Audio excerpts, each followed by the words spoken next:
चलिए बिना किसी देरी के सीधा आज के इस बेहद दिलचस्प डीकोड में चलते हैं। इमेजिन कीजिए एक ऐसा आइलैंड जो दिखने में तो जन्नत जैसा है, लेकिन सच ये है कि पिछले 250 सालों से वहां कोई भी इंसान बस नहीं पाया है। पूरी तरह से अछूता और सुनसान। अब सोचिए कि कुछ लोगों का एक ग्रुप इसी आइलैंड पर पूरे 7 दिनों के लिए फंस जाए। उनके पास भागने का कोई रास्ता नहीं है क्योंकि उन्हें वहां छोड़ने वाली नाव वापस जा चुकी है। आज के इस एक्सप्लेनर में हम उनके इसी 7 दिन के सर्वाइवल, उनके अजीबोगरीब तरीकों और संघर्षों का पूरा ब्रेकडाउन करने वाले हैं। अब जैसे ही ये लोग इस आइलैंड पर उतरते हैं, सबसे बड़ा सवाल यही खड़ा होता है। मजे की बात तो ये है कि उनके पास अपना बेस कैंप या शेल्टर बनाने के लिए सिर्फ 4 घंटे की धूप बची है। सिर्फ 4 घंटे। और अगर आपको लग रहा है कि ये कोई आम सी कैंपिंग ट्रिप है, तो बता दूं कि उनके सिर के ठीक ऊपर दुनिया का सबसे खतरनाक पेड़ मौजूद है। समय हाथ से फिसलता जा रहा था और ये एकदम साफ था कि ये सर्वाइवल चैलेंज उनकी सोच से कहीं ज्यादा बड़ा होने वाला था। अगर हम शुरुआत के 48 घंटों की बात करें, तो ग्रुप का जोश देखने लायक था। एकदम भोलापन और फुल ओवर कॉन्फिडेंस। शेल्टर का ढांचा बनाते हुए वो लोग मजाक में खुद को सर्वाइवल डैड्स बुला रहे थे। उन्हें लग रहा था कि अरे ये तो हम आराम से कर लेंगे। लेकिन यार, प्रकृति के सामने इंसान का ये एटीट्यूड कितनी देर टिक सकता है। आइलैंड उन्हें बहुत जल्द एक करारा जवाब देने वाला था। रातों रात उनका ये सर्वाइवल डैड्स वाला भ्रम कैसे टूटा, ये देखना सच में कमाल का था। एक तरफ तो पहले दिन की उम्मीदें थी, जहां वो इसे एक मजेदार कैंप आउट मान रहे थे, और तो और आइलैंड की मुर्गियों को पकड़कर रोस्ट करने के सपने देख रहे थे। और दूसरी तरफ दूसरे दिन की कड़वी सच्चाई, भयंकर सनबर्न, रात भर मच्छरों और कीड़ों का काटना, और नींद तो जैसे उड़ ही गई थी। सारा उत्साह पल भर में शारीरिक दर्द में बदल गया। इसे कहते हैं असली रियलिटी चेक।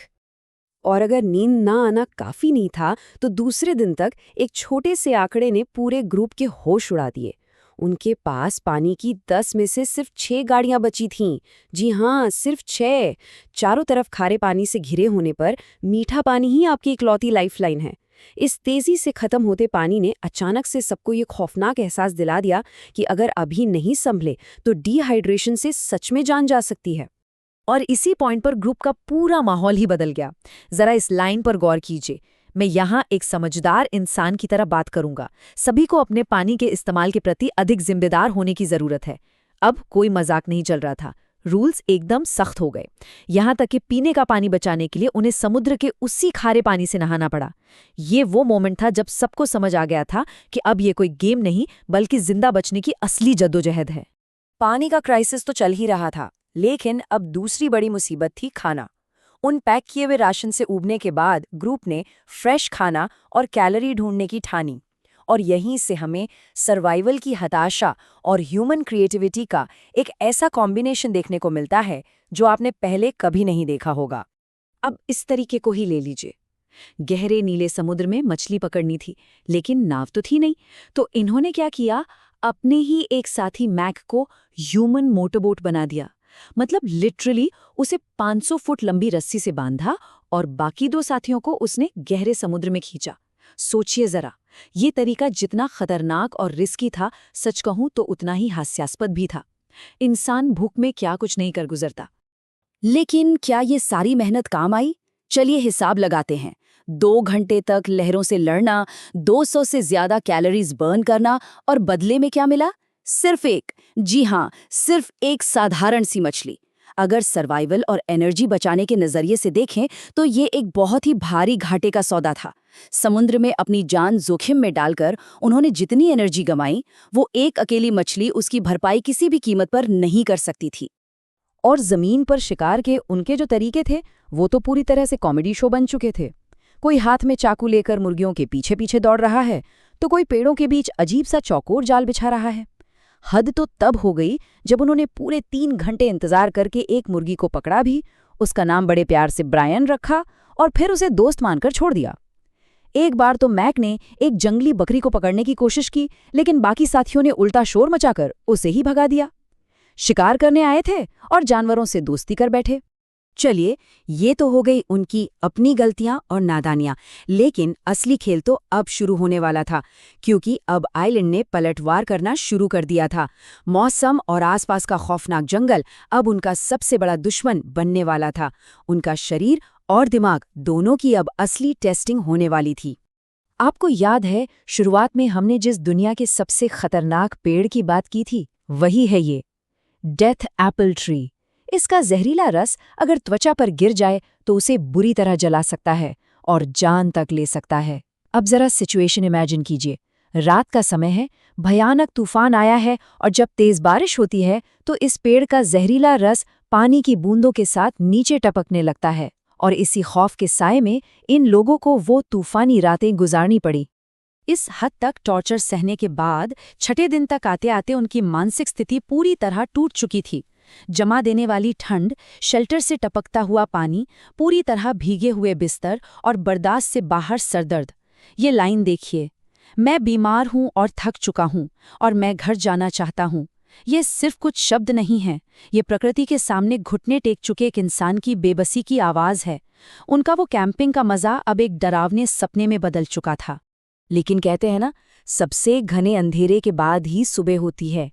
5वें दिन अपनी उस भयानक बोरियत और टूटती हुई हिम्मत को वापस समेटने के लिए इस ग्रुप ने एक बड़ा रिस्क लिया। उन्होंने आइलैंड की चोटी पर मौजूद 100 साल पुराने खंडरों की तरफ चढ़ाई करने का फैसला किया। और सच कहूं तो ये इस पूरे एक्सप्लेनर का सबसे बड़ा टर्निंग पॉइंट था। जब वो उस पहाड़ की चोटी पर पहुंचे तो वहां कोई पानी या पिज़्ज़ा डिलीवरी उनका इंतजार नहीं कर रही थी। वहां था एक पीला रंग का क्रेट और उसके अंदर मैक के लिए एक तीसरा मौका। मैक, जिसने पिछले कुछ चैलेंजेस में कुल मिलाकर $1.5 मिलियन, जी हाँ, $1.5 मिलियन गवा दिए थे।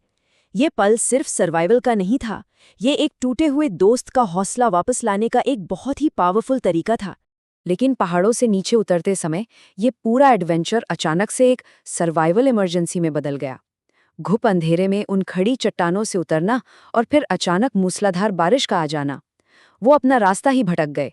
बीच रास्ते में एक साथी सीधे कैक्टस से जा टकराया और सबसे दिल दहला देने वाला मोमेंट, बारिश से बचने के लिए उन्होंने उसी डेथ एप्पल ट्री के एकदम करीब पनाह ले ली। एक छोटा सा फन एडवेंचर पल भर में जिंदगी और मौत का खेल बन गया था। इतने भयानक शारीरिक और मानसिक झटकों के बाद अब हम इस सफर के आखिरी पड़ाव पर आते हैं।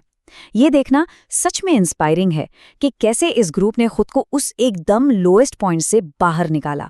और यहाँ सर्वाइवल का एक ऐसा सबक मिलता है जो आपको किसी टूल किट में नहीं मिलेगा। देखिए, शारीरिक कष्ट का इलाज हमेशा सिर्फ दवाई या भरपेट खाना नहीं होता। एक तरफ वे बीमार थे, थके हुए थे और डिब्बाबंद खाने के सहारे जिंदा थे, लेकिन दूसरी तरफ एक डिब्बा पीच कॉबलर आपस में शेयर करना, ठहाके लगाकर हंसना, रात में एक बड़ा सा अलाव जलाना और बस एक दूसरे का सहारा बनना, इन छोटी छोटी चीज़ों ने उन्हें मानसिक रूप से हील कर दिया। मुश्किल वक्त में आपके दोस्त और उनका साथ ही आपका सबसे बड़ा सर्वाइवल टूल होता है, ये बात बिल्कुल सच साबित हुई। अगर हम इन 7 दिनों के ग्राफ को देखें तो ये किसी रोलर कोस्टर से कम नहीं था। दिन 1 का वो भोलापन, दिन 2 का पानी का संकट, फिर दिन 4 का वो हास्यास्पद मोटर बोट फिशिंग, दिन 5 पर वो खतरनाक पहाड़ी अभियान, दिन 6 का वो पूरी तरह से टूट जाना और फाइनली दिन 7 पर उनकी सफल वापसी। ये सिर्फ 7 दिनों का टाइमलाइन नहीं है, ये इंसान की हार न मानने की जिद और उसके जज्बे की एक पूरी कहानी है। तो अंत में ये पूरा एक्सप्लेनर हमें एक बहुत ही गहरे सवाल के साथ छोड़ जाता है। जरा सोचिए, जब जिंदगी से एसी, फोन और सारे मॉडर्न कंफर्ट्स छीन लिए जाते हैं और आप प्रकृति के रहमो करम पर होते हैं, तो आखिर में इंसान क्या याद रखता है? क्या सिर्फ वो दर्द, बारिश और भूख की तड़प, या फिर वो हंसी, वो पागलपन और वो अटूट रिश्ता जो एक साथ मिलकर सर्वाइव करने से बनता है? ये सच में सोचने वाली बात है। आज के इस एक्सप्लेनर में बस इतना ही।